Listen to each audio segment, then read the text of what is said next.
Hello, Aquarius, and welcome to your weekly reading. This is for the week of September 26th to October 2nd. Welcome to my channel, Forest for the Trees. If you're new here, thank you so much for giving me a look, checking me out. That doesn't sound right. Hopefully something resonates with you. If it does, I'd love to have you. If you want to subscribe, I'd appreciate it. If you are... need more information, sorry I dropped a card. If you need more information or are seeking more guidance, maybe check your moon and rising signs. There's a link in the description below to astro.com, and you can put in your date of birth, time of birth, place of birth. It'll bring up your natal chart, give you all sorts of information on yourself, about yourself, and it is free. Give a cleanse on the deck with the flame. All right. So welcome. Hope you enjoy the channel. Anything you need, Aquarius, is listed below. If you would like to know what decks I'm using, if you would like a personal private reading with me, my website's down there too. So make yourself at home. And if you're returning, thank you so much for your trust and your support and your likes, shares, and subscribes, all your comments, all the things. I appreciate each and every one of you. We're going to start out really in your face with the Hierophant. Control, taking control of a situation, taking control of, you can be giving guidance. You could be being guided, divinely guided. Wow, 2 of Earth and 4 of Earth. How interesting. All right, bottom of the deck, we have 7 of Water. Aquarius, we have Pisces, Scorpio, or Cancer card here. Water is your emotion. Water is your I feels. And this is decision. 7 is a card, the number of decisions. So there could be decisions. You could be making some choices, having a lot of choices coming up. This is subconsciously, so you may know that they're there. You may know you have to do this, and you may be putting it off. It can be as simple as like building a house and having to pick at cabinets and doorknobs and, all the intricate everythings. It's like, ugh, I really don't want to do that, but I have to do it. That type of energy. Or it could be something major. Again, it's I feel. What do you feel? What are you feeling? What are your emotions during this process? She doesn't look like she's too worried about things. She looks like she's enjoying everything swirling around her. So that's, a plus. It doesn't look very stressful for her. And I say her, you could be a he, that's fine. It's just, I would just read the card genders that present themselves. We have the Hierophant. Card number 5, card of change. I see this as taking control. You're taking control of a situation. You're doing things the way you want things done. You are, I feel like a no-nonsense approach to something. It could be money-oriented since you have the 4 of Pentacles here. Could be something to do with money. A traditional way to make money, a traditional way to have money work for you. Could be something to do with the job. I see this back here as like a full moon. Even though there's a crescent, I see this as a full moon. And there's a full moon on the 20th of October, and it's in Aries. So that is, a time of, if you have decisions to be made, don't be pushed into something that you're not ready to do. With a Hierophant, I doubt you're going to be. Taking charge of a situation, being in control of a situation. Let's see what the book says on this, because sometimes she has different meanings than I would normally read, but I'm sticking by my reading. Let's see, 5. Spiritual practice. Reminds me to be committed to spiritual practice. To ensure I have contact with a higher power. Daily practice of prayer, meditation. Rituals are highest good at this time. Exchanging vows is also highlighted. Yeah, it can be a marriage card.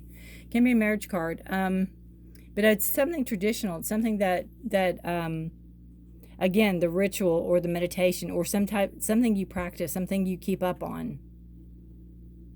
I almost see this as like a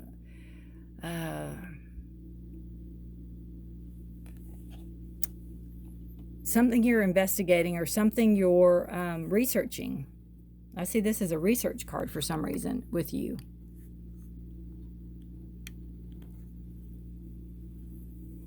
So I'm not quite sure if that, you'll have to let me know if that plays into anything. We have the Two of Earth, so we have a balance. You're seeking balance. It could be a balance of money, since you have the 2 and the 4. You have Taurus, Virgo, or Capricorn energy. The Pentacles are all about your finances. They're all about material things, material gains. It can have to do with health, but I see it more as finances. I see it more as work. It could be where you are deciding within 2 jobs, deciding within 2 jobs. Maybe you're doing research on 2 different things that you're doing research on to see what's going to work best in your favor, what's going to be more lucrative for the money. It's almost like you taking matters into your own hands, doing the research. I just feel if you want something done, do it right, or if you want something done right, do it yourself, that type of thing. And it could be where, it could be your partner. But again, you have these decisions, see? So that goes really well with the research. If you have a partner and you all are contemplating marriage or contemplating living together, weighing the pros and cons of something, seeing what balances out, maybe going with the flow. Then you have the 4 of Earth, and that's about money. It's about how you spend your money, holding on to your money. Being very discerning with your money. Where will your money work the best for you in a given situation? Where would the money work best for you in a given situation? Again, if it's a partnership you're going into, like a romantic, if you're moving in together, there's a lot of things to cross and dot that you need to make sure that are done. And again, I feel like you're taking charge of this. You've got matters in your own hands. The 20th of October could have some significance for you, since I do see that full moon back there. Whether it is or isn't, I just feel that that's what I read on the card.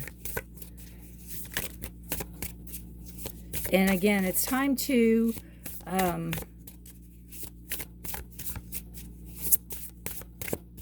listen to you. Listen to you. What do you want? Right? It goes really well with this, I feel. What do you feel? What do you want? And you're in control. You can make this happen. There's no doubt. No doubt you can't.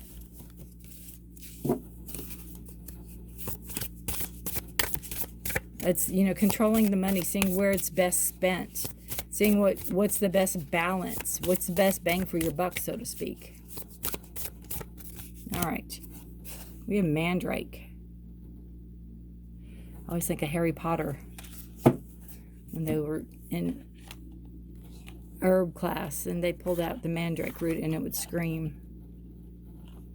I'm pretty sure that was it. All right, let's see what the book says on mandrake. It's a root, obviously. Let's see what I would read on it. It's a root. It is putting out, stability, bringing stability to a situation, maybe. Okay, let's see. Love is in the air, and you should take in the aroma for yourself. Allow your heart to be open to romance and to find its way to your doorstep. Interesting. It says there's no easy or fast road to big rewards that are truly worthwhile. Do away with tantalizing shortcuts and lazy practices. Fully invest in the time and care needed to perform a task properly and responsibly. Build any house as if you yourself were going to live in it. And again, I think that's the Hierophant. I think that nails it to a T. Really taking responsibility for your actions, right? That's kind of what I feel. Taking responsibility for your actions. And if love is in the air, that's great. That's what I said. Again, if you and your partner were moving forward in a situation, crossing the T's and dotting the I's, figuring out the money, figuring out things. But definitely, how interesting. I wanted to see what it said about the root itself. I know it's steeped in witchcraft or a great deal of lore linking it to fertility, sexual vigor, prosperity, longevity. One common mandrake myth is that the The herb emits deadly screams when pulled from the ground, killing anyone within earshot. That's a myth.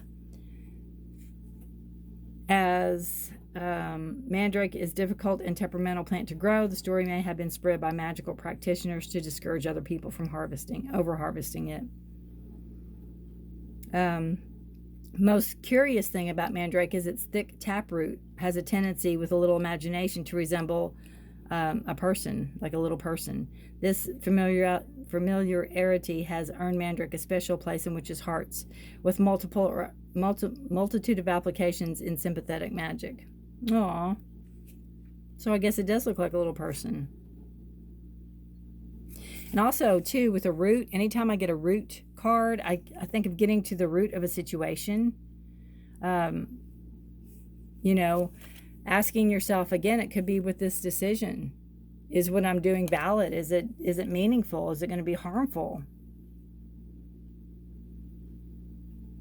So, you know, getting to the root of a situation. Very interesting. All right, Aquarius, if you know any other Aquariuses that this resonates with, please feel free to share.